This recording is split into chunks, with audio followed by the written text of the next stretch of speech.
Jsme v Praze a brzy budu v Istanbulu. No a za nějakou dobu v Biškeku. Vítám vás u expedice Dýmkařova koutku na cestě do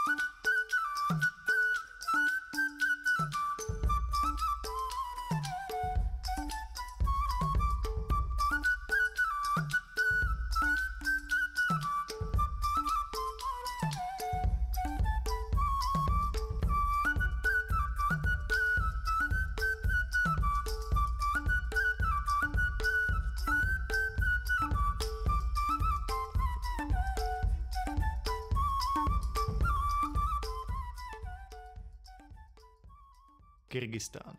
Země koní, fermentace a piva bez pěny. Tam nás pozvalo Khan Burli. Výrobce tabáku z Kyrgyzstánu sídlící v Biškeku, ale primárně jeho distributoři Anět s Rustamem. Vzal jsem s sebou kameramana Petra, který je zodpovědný za mé videa posledních let a udělali jsme si výlet až do dalekého Biškeku, kde jsme zažili spoustu věcí. Klenotem naší návštěvy byla produkce tabáku. Továrna Khan Burli, ve které nám její velekněz Urmat ukázal celý proces výroby tabáku od začátku až do konce. Věc, kterou velmi nerady všechny tabákové společnosti ukazují, své know-how, své tajemství, a v tomhle byl Urmat geniální, protože mi řekl, že stejně všichni ten tabák dělají stejně, tak proč to neukázat. Za tohle mu chci extrémně poděkovat a vy brzy uvidíte celou tour po fabrice Khan Burli, kde se dozvíte, jak se vyrábí tabák do vodní dýmky.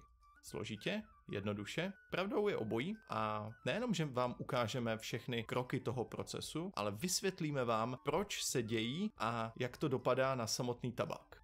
Nešlo ale jen o pouhou návštěvu tabákové produkce, zároveň spolu kutíme vlastní příchuť Khan Burli, jejíž název jsme vymysleli už během této cesty, brzy se jej dozvíte a bude to mix, který ještě asi nikdo nikdy neudělal. Je třeba říct, že místní pohostinnost je úplně z jiné planety.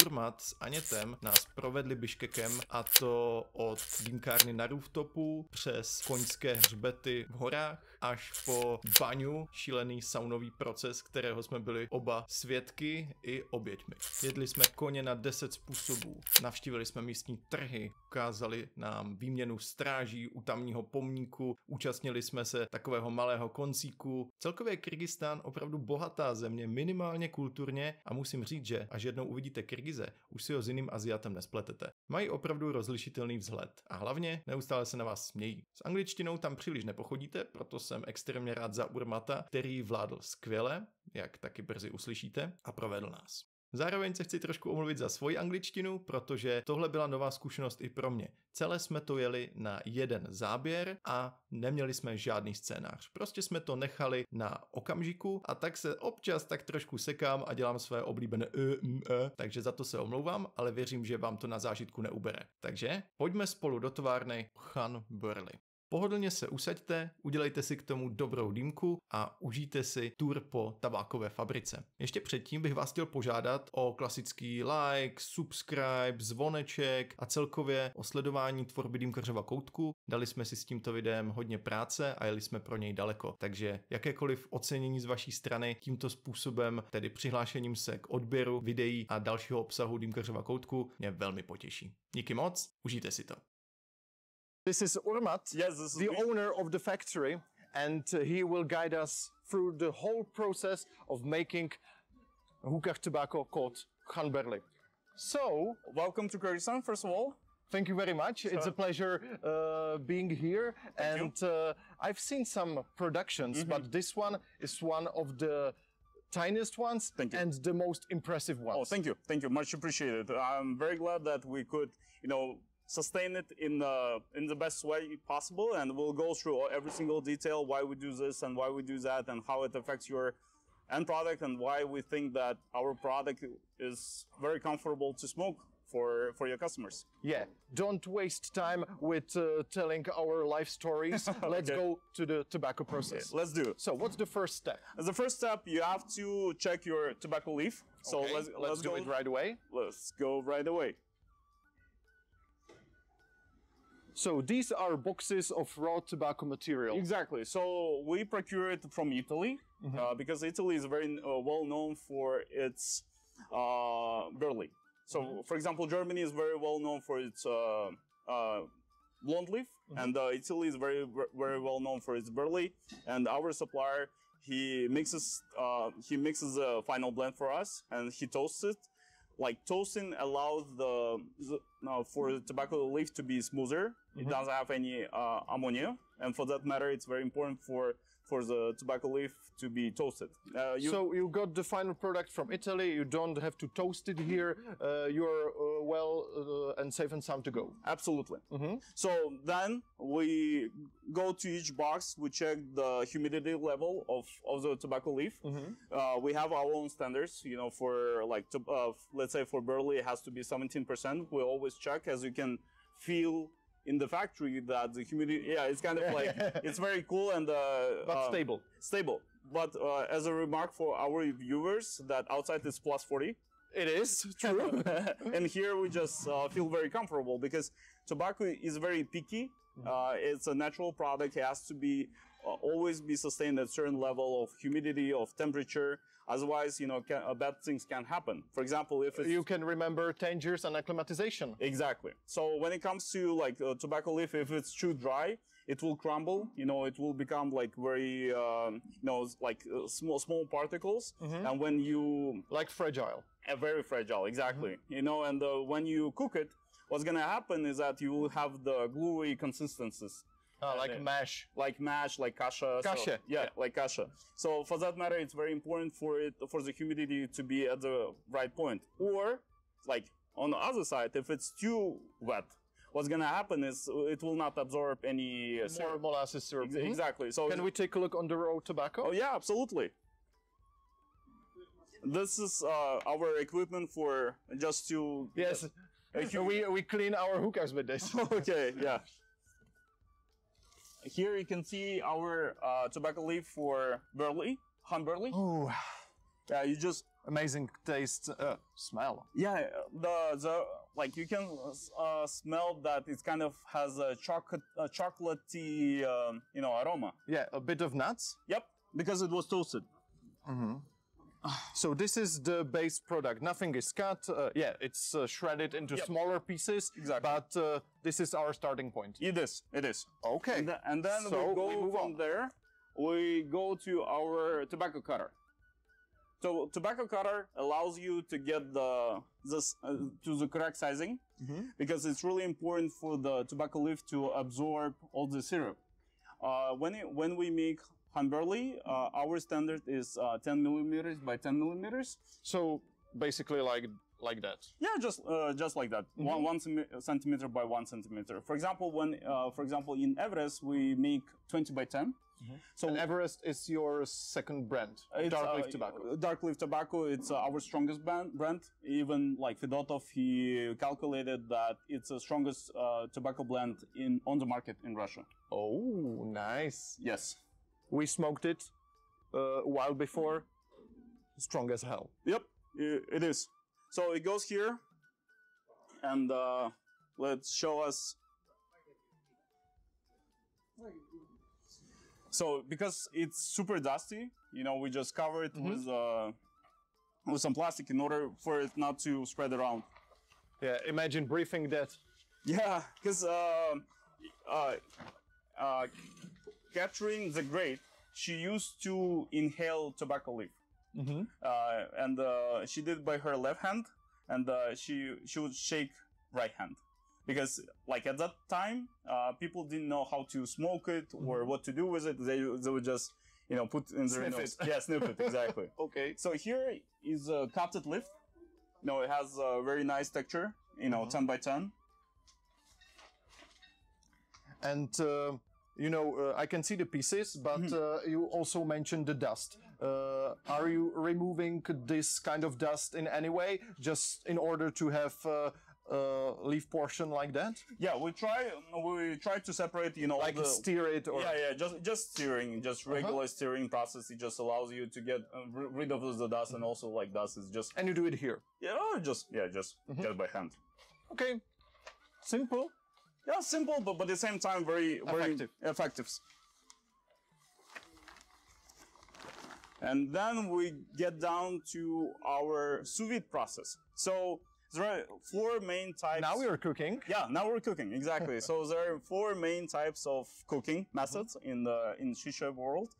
Number 1 is the Arabic method, which is very simple when you make al-fakhr or nakhla. So the way you do it, you take your tobacco leaf, it's blonde leaf, you apply your syrup, which is glycerin and fructose. And what happens is just in a 2-week span, you just leaf just absorb the syrup. Can I have a question? Sure. From the very beginning, based in Nakhla, Zagul, they used molasses. Exactly. You mentioned syrup, like fructose. Okay. Do you know companies who still uses molasses, or is there no molasses anymore, just sugar syrup? Usually, see, like when it comes to molasses, it really comes down to the heat management. Like every single sugar is different. You know, you can use sucrose, you can use maltose, fructose. It has a different kind of like appeal. You know, something is a little bit sweeter, something is a little bit more bitter. Like it really depends on your recipe. But for us, we use fructose because it gives us like very nice sweetness, and we control the purity of it. You know, sometimes companies use 70% fructose. We use 81% because for us, it gives us the heat management of the, highest quality in a way. Thank you. Great answer. So Thank you. Back to the process of boiling. To the process. So second process is a Turkish method. They thought, okay, Arabs, they cook it for 2 weeks, something like that. Why do we have to wait for 2 weeks? We can make it faster. Maybe you forgot to mention that they don't boil it, right? Exactly. It's Arabic method. Arabic method is a cold fermentation. So basically, you just apply the syrup at the room temperature and just wait for 2 weeks, and the blonde leaf will absorb all the syrup. When it comes to Turkish method, they applied the syrup at 60 degrees into mixers, and they just mix it for a couple of days. So it's faster. It's faster, but you have to preheat your syrup. Exactly. So that's a Turkish method. Russian method, it's all about boiling. So because when it comes to dark leaf, especially burley, it's not as easily penetrable as, for example, blonde leaf. Yeah, as Virginia. As Virginia. If you just apply the syrup, it will not absorb it easily. So you have to heat it. And the Russians, they found out that for them it's better to cook it at 140, 160 degrees. But what happens is that at those temperatures, nicotine starts to evaporate. And for us, it's very important to retain all the nicotine in the tobacco leaf to, retain the aroma of the tobacco for that matter. So you do low temperature cooking? We do. So basically here, you have your, you would say your pots. So here at these pots, we raise the temperature to 90 degrees, and for Han burley, we cook it for 26 hours. Okay. It's kind of low roasting process, for example. Can I? Yeah, of course. Go for it. Wow, it's empty. Yes.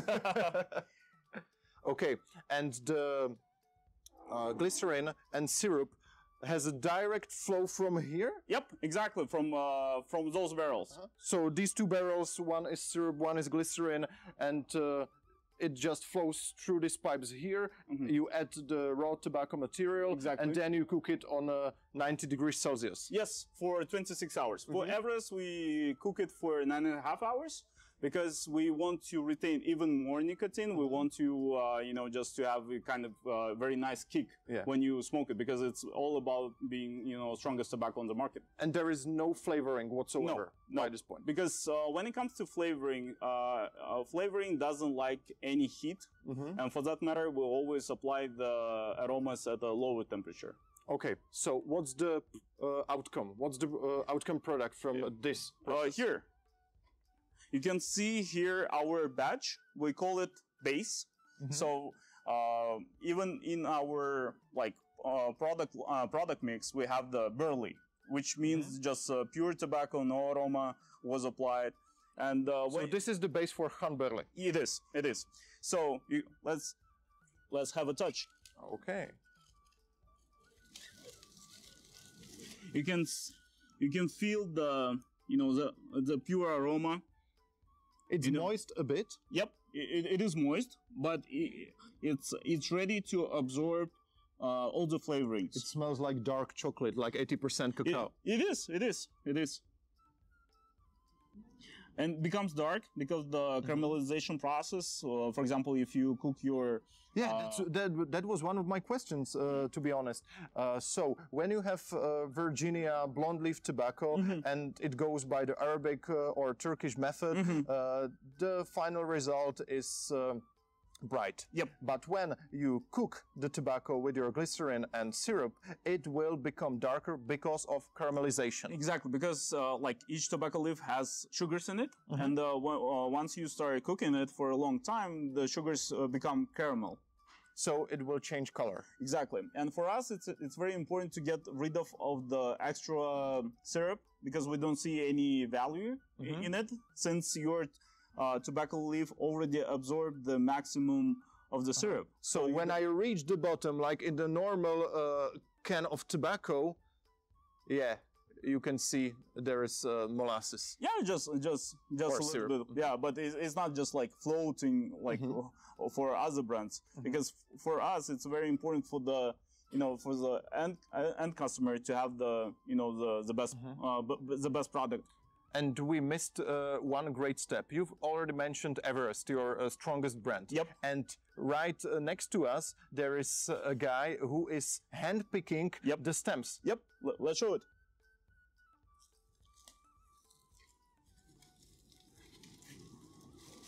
Ah, so specific. Because as you can see, like for hello. So you can sometimes masters shisha masters, they say, oh, like all the stems, or they do nothing, and they have some syrup in them. But yeah, from my perspective, they are in a way full of the syrup. Yep. They absorb a lot of syrup. So they do. It could help you away, but when we can remember old Nakhla with those huge stems dried out. Of course. But at the same time, it doesn't look proper. Yeah. It's not visually appealing. Especially when you have a strong tobacco that costs more, like Tangiers, like Everest. You have to be very kind of like sensitive in a way that to give the best product possible. Yeah, and you can pack it more evenly and easier when there is no huge stems. Absolutely, because like when we start picking the stems, usually we have the loss of like 15 to 20% by mass. And one last question for this section. When you boil the tobacco, you add, let's say, 20% of the raw tobacco, then you add, let's say, 40% of glycerin. What's the ratio? So when it comes to ratios, it really depends on what your end product, how do you see it. For example, with the bright leaf tobaccos, it could be 10 to 12% of the raw tobacco. For example, with dark leaves, it can be 15 to 20%. It really depends on whether your end product should be stronger, it should be lighter, it should be like depending on how much what's the absorption level. Because, for example, German bright leaf absorbs better than Polish one. So it really depends on your recipe, on your end product, and what do you want to give to your customers. And I was way off, or quite right in the ratio? So when it comes to Han Burley, we use 15%. It gives us, nice of the leaf. Of the leaf, exactly. 35% fructose and 50% glycerin. What it allows us to have a very smooth tobacco that absorbs, the flavors, and everything works well. It has a proper nicotine level, just at the medium level, I would say. When it comes to Everest, we use 20%. It allows us to give more nicotine to our customers, and also it kind of just. Because in some markets, Everest is used as a kind of, as an addition to your shisha bowl, just to make your shisha bowl stronger. Yeah, something like Doha. Exactly. And Frigate. Like in Uzbekistan, they use like 50%, 40%. Other markets use maybe 15 to 20%. Booster, exactly. But it really depends on your preferences. And if it's that way, you also provide your customers with pure base Everest. Yes, we always, whenever we make any of our brands, we'll always show that the tobacco leaf that we use is of the highest quality. It has a very nice aroma by itself, and that's why even in Assman, in Han Burley, in Everest, we always show our base, because we are very proud of our bases. Great. And let's wash our hands. Yeah.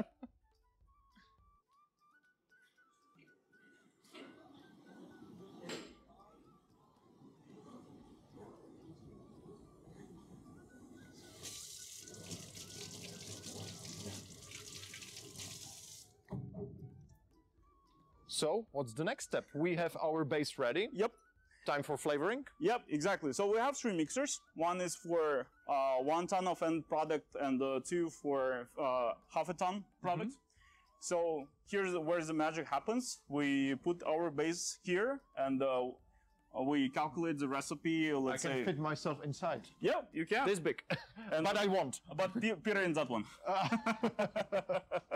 So when it comes to flavoring, it has to be properly applied, because every it used to be like smaller factories, or at the beginning some of the brands, they just would apply the flavoring in the just regular buckets, because it's fine, just you put the flavoring and that's it. And but you will create pressure there, or it's just sealed? It's just sealed, because when it comes to flavoring, as long if it starts to interact with air, it starts evaporating. For that matter, it's very important to be the seal process. Sealed. Yeah, absolutely.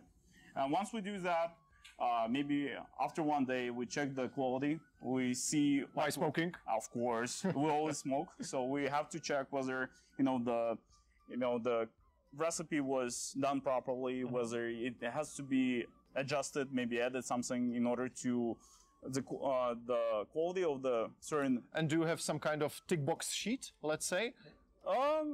We used to have it. Now, like, our quality control team just knows. Yeah. Just like they know. After so many years, they just know how it has to be done. So let's say quality control team checked, everything is fine. Then we go into the. And maybe one last question. Sure. You make blonde leaf tobacco and dark leaf tobacco. Yep. When you mix your blonde leaf tobacco, there is just preheated syrup and no more heat. We used to do that. Now we are preparing the reboot of our brand Assman, which is going to be called Assman Ora, which means Assman Gold. So what's going to happen is that we will not preheat the syrup. What's going to happen is that we will Arabic method. It's going to be sous vide method, actually. Okay. So it used to be like Turkish method for Assman and Mayram.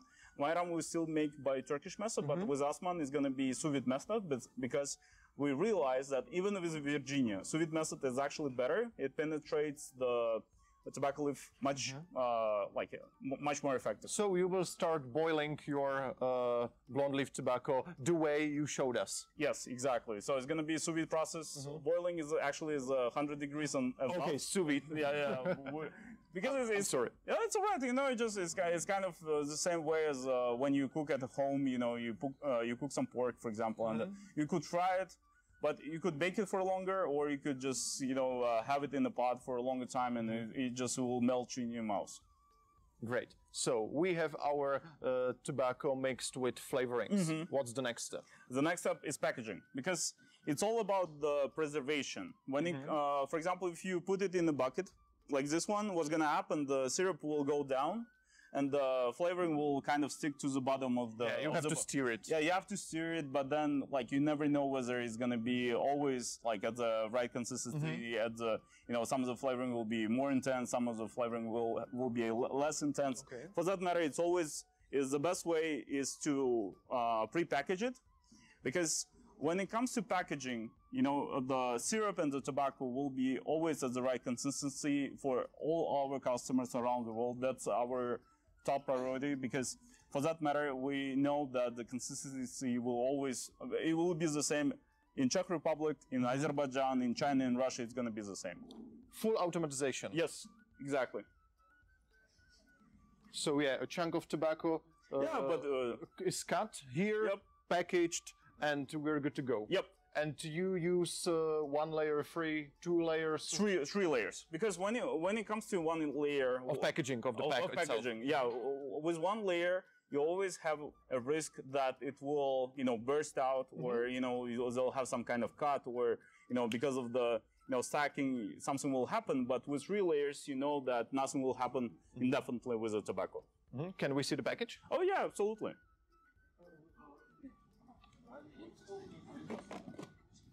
Just like this. Okay. So you can store it indefinitely and use it at any time you want. And you store it like that? Yeah. So for example, we get an order for iced tea from any of our customers. This is 200 packages? 200 packages, 40 grams each. So, and we, let's say, get an order from Uzbekistan for iced tea, and we just do it.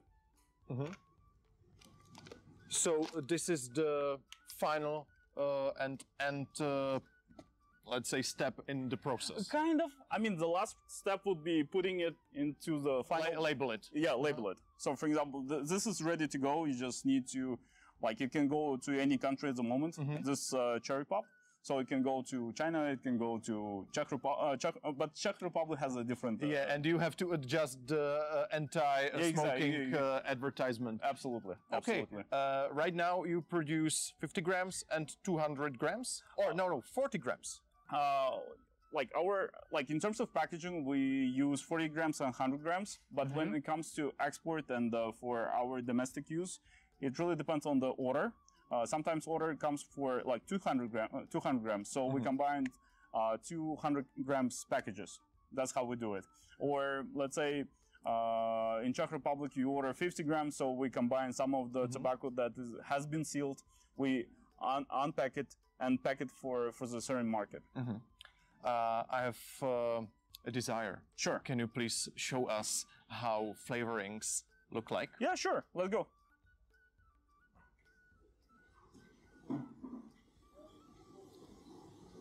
Сидите.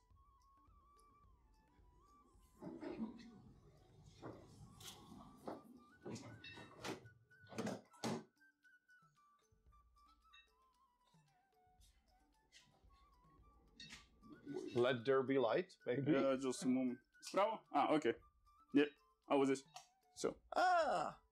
So it's like inside of the bank safe. Oh, yeah, it is, because it has to be very cool here, because flavorings are very sensitive to heat.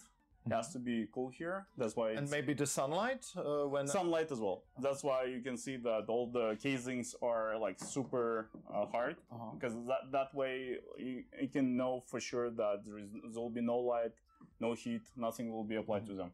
Could you tell me something about flavorings? Because from my perspective, sometimes it's like oil, sometimes it's like alcohol. You have different basis of, let's say, flavors, oils, stuff like that. So can you please explain us more? Well, that's a huge topic. Actually, you can make a separate video just for flavorings. Yeah. Shortcut. Shortcut. So, okay, I'll try my best. So when it comes to flavorings, so it has to be a certain active ingredient. For example, when it comes to vanilla, it comes from vanillin. So just vanilla by itself as a, as kind of natural product has different oils but the main ingredient is vanillin. When it comes to vanillin, you can make it like in a factory. That's artificial one. But we try to use there are 3 types when it comes to natural, artificial, and the third one that we use is close to natural. So we try to use that because it actually has a more of natural feel to it. You don't feel like anything. But it's not purely natural. Of course, because if it's gonna be purely natural, it will not retain. It will not heat. Heat resistant. Heat resistant, exactly. Because what's gonna happen is that it will evaporate very quickly. Yeah, I remember a few companies that say we are 100% natural, and then it performed really bad. Exactly. And when it comes to oils, we don't use any oils because oils are actually also not heat resistant. And when they get to the 160, 170 degrees, they start to smoke, and it's actually very bad for your health. For that matter, we just use close to natural aromas, and we procure it from 8 different suppliers. Most of them, of course, are in Germany, but some of them are like in France, in Estonia, in Turkey, in Russia, because every single company has its own different recipe for aromas, and also the substance in which they use it. Like some use propylene, some use like quercetin, and all others. We prefer to use propylene. But it really comes down to the active ingredient, because active ingredient, every single one has a different heat temperature at which it kind of evaporates, opens, and for example, Russian flavors, Russian-produced flavors, they like to be they start to evaporate early. For that matter, so strong start. Strong start, exactly. But because of strong start, they're not long-lasting, and in order to compensate that, we use like European-based, for example, like German ones, of course, like are the best for that matter. They give you long-lasting, and that way, if you even make a pineapple, which is considered to be a mono flavor, we use four different aromas, because in that way you make something acidic, something sweet, something fruity, and it has to be long-lasting, and it has to be flavorful right at the beginning. And by just combining all these different like aromas from different suppliers, we can actually create a very nice pineapple. Is it, let's say, safe to work with it, or the liquid itself is aggressive, so you have to use gloves? You have to use gloves, not because it's aggressive, because everything is food safe. When it comes to the shisha production, all the flavors must be actually food safe, so it has to be safe to consume. So the only difference between the aromas in lemonades and in shisha is active ingredients, because active ingredients in lemonades, they don't have to be heat resistant, but in food flavorings for the shisha tobacco, it has to be heat resistant. That's the only difference. These are big canisters, and this is smaller dosage? Yep, smaller dosage, the way it happens is just, for example, you work with 8 suppliers, and you tell them... Samples, exactly. You tell them, okay guys, we like, for this season, we have an idea to make maracuya, or we have an idea to make like coconut.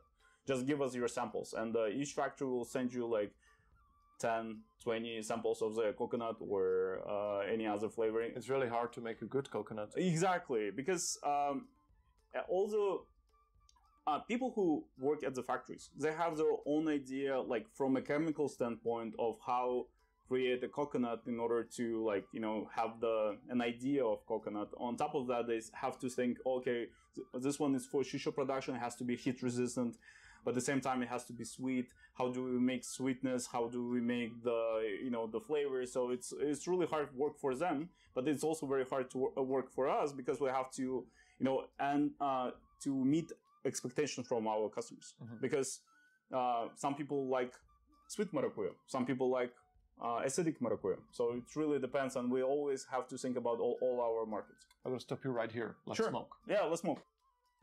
Povídáním o aromkách a příchutích naše tour po fabrice Khan Burley končí.